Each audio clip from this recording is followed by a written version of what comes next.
Welcome back, mga kaaldab. Ito na naman po ang inyong lingkod, si Mr. Destiny. At magbibigay po tayo ng pinakamainit na update po ngayon sa social media. Ito yung pinaka-latest na kung saan nga po, mga kaaldab, talaga naman pong mapapaisip po kayo. Di po ba? Ang daming mga komento, ang daming mga reaksyon. Kumbaga sinasabing kilig moments nga po raw etong napapanood ninyo at nakikita kina Alden Richards at kay Catherine. Pero mapapansin nyo naman po na sensitibo yung mga bagay-bagay ni hindi nga po umaakbay si Richard Polkerson kay Catherine. Po ba? At sinasabi nga po nila na andyan naman talaga yung boyfriend ni Catherine at never naman po talaga nagkaroon ng kilig factor. Hindi po ba? Bakit si Jobert po may mga ganitong video? Bakit nga po ba si Jorus hindi na masyado gumalaw? Ibig kong sabihin gumalaw, hindi na siya katulad ng dati. Bumaliktad na yung sitwasyon. Po ba? Nalilito kaya mga kaaldab. Kaya nga po sa sasabihin natin o dito sa pinaka main topic natin talagang marami na naman ang may inis sa akin. Marami na naman ang magko-komento sa akin. Ako, yan ka na naman, Mr. Destiny. Fake news ka na naman. Kung ano-ano na naman yung sasabihin mo. Kung ano-ano na naman yung mga ipapaliwanag mong walang katotohanan. Puro ka lang paasa, puro ka lang ganito, puro ka lang ganun. Remind ko lang po sa inyo ang mga bali-balita po na nasasagap po ni Mr. Destiny, base po ito sa mga taong nagmamahal at sumisimpatya po sa Aldab Nation. Marami kasi nagagalit dahil naninindigan nga po ang Silent Aldab Nation sa USA na totoo po lahat ng sinabi ni Alden Richards sa kanila. Sinasabi kasi binobola lang kayo ni Alden Richards para tangkilikin nyo ang pelikula ng Hello Love Again.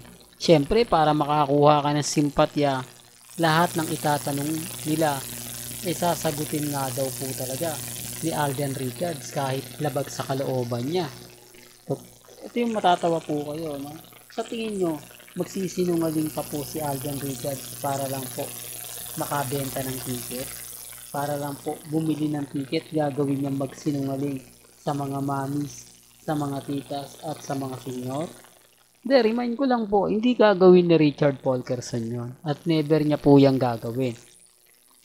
Kaya nga po nagagalit yung mga ilang Aldab fans o yung silent Aldab fans sa USA dahil sinasabihan silang mga sinungaling. Bagay, wag na po kayo magtaka mga ka-Aldab kasi ako nga po kung bakita nyo naman po sa mga comment, lalo na po sa Facebook na grabe po yung paninira, pang-iinsulto, pang-aasar, halos lahat po natanggap po natin. O kahit naman po naglalabas ako ng ebidensya at resibo na hindi naman talaga kasama ni Maine Mendoza si Congressman Arjo kasi makikita mo naman sa kasuotan ni Congressman, di po ba? O sa mga galawan, unang-una yung bigote. Tapos ang dami na lang sinabi, kaya so matagal na kasi daw yun, umabot na, ano yun, di ba mga kaaldab, pagpunta nila ron, wala pang update. Sinasabi nila, nag-post nga po raw, matagal na. Kung kailan pa uwi na nga po raw sila rito sa Pilipinas, saka lang daw nag-post. Ibig sabihin nun, mga kaaldab, 2 weeks yung pinost nila na yon. Kaya nga po nagtataka tayo sa mga bagay-bagay na binibigay din ni Mengay. Sa bagay mga kaaldab, pero si Mengay hindi naman humaba yung buhok. Di po ba? O baka sabihin nila nagpagupit na naman. Gusto lagi ni Mengay maigsi yung buhok. Alam niyo, sa totoo lang po, may mga bagay-bagay na mahirap nga po talagang ipaliwanag. Lalo na nga po sa mga taong ayaw umintindi.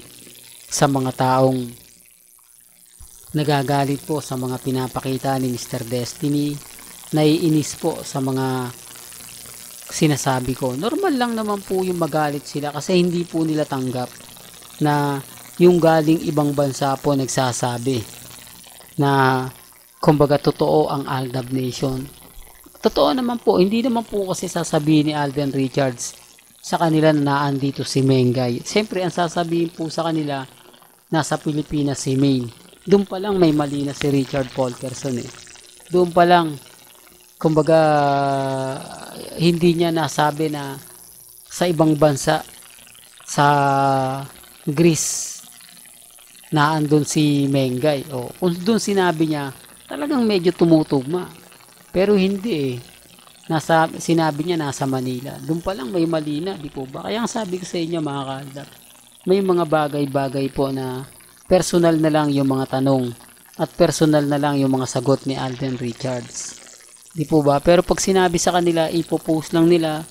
Kumbaga, syempre, kapag ka nabasa nila na ganito sa akin sinabi sa akin ni Mr. Alden Richards nung tinanong ko po siya. Remind ko lang po mga kaaldab, yung mga sinasabi po ni Alden, sa palagay niyo po ba magsisinungaling siya? Sa mga mami, sa mga tita, sa mga senyor, magagawa niya po bang ikatwa? Gayong, kumbaga si Alden Richards, alam naman po natin, na nagsisimba, malapit sa Panginoon. At yung blessing po sa kanya, talagang bigay ng Panginoon yan. Di po ba? Kaya nga po nagtataka tayo yung mga iba na hindi naniniwala. Sa bagay mga kaaldab, sino naman po ba maniniwala sa atin? Di po ba? Pero yung mga post naman po, pwede naman po na wala nang comment, wala nang reaksyon. Pero bakit nga po ba sila guilty? Bakit nga po ba inis na inis sila sa mga Aldab Nation sa San Francisco, California? Dahil nga po ba binulgar? Dahil nga po ba nakakuha ng kakampi ang Aldab Nation sa Pilipinas na Aldab Nation sa USA? Doon pa lang mga kaaldab, nagpaparamdam na malakas pa rin po tayo. Tayo pa rin po ang nangunguna sa lahat. Tayo pa rin po ang kampante at matatag. Bagamat napakaraming issue po na ginagawa po nila, napakaraming mga hindi maganda at hindi kaaya-aya na mga sinasabi nila, okay lang naman po yan. Sabi ko nga po sa inyo mga kaaldab, ako kampante lang po tayo, relax lang po tayo. Bagamat napakarami pong issue na binabato po sa atin na ayan Mr. Destiny, kumbaga ang GMA at ABS-CBN nagsisimula na, okay lang po yan, ramdam naman po natin yan eh. Baka bukas sa makalawa magkaroon na ng mga kumbaga moments, kasi ang pinaka hinahabol nila rito yung kissing scene nila Catherine at ni Alden Richards. Baka may bed scene pa nga po ito eh, hindi po ba na pagdating sa mga interview. Pero gaya ng sinasabi ko mga kaaldab, ako masaya po ako sa mga nakikita natin. Ako masaya po ako sa mga napapanood at napapakinggan po natin. Although yung iba inis na inis sa akin, kasi nga po ako daw po yung nagpapalakas ng loob ng mga mamis, mga titas, mga senyor. Ako daw po yung nagbibigay kumbaga kumpiyansa para mas lalong umangat, mas lalo tayong tangkilikin. Remind ko lang at lagi kong paulit-ulit pong pinapaliwanag. Masaya po ako sa mga napapanood natin. Masaya po ako sa mga sinasabi ng mga mamis, mga titas, mga senyor sa USA. At kahit papaano, hindi lang ako yung nababash. Sila na rin po. Di po ba? At least nararamdaman nyo po kung papaano sila magalit kapag nagbibigay tayo ng update, nagbibigay ng mga kaganapan. Ganyan po sila kadesperado. Yung mga taong inis na inis sa Aldab Nation, yung mga taong malaki ang pag-iinggit sa Aldab kasi hindi tayo natinag eh. Nawala na po yung Bea Alonso at kumbaga nakalimutan ko na po yung partner niya. Tapos Katnel, di po ba? Tapos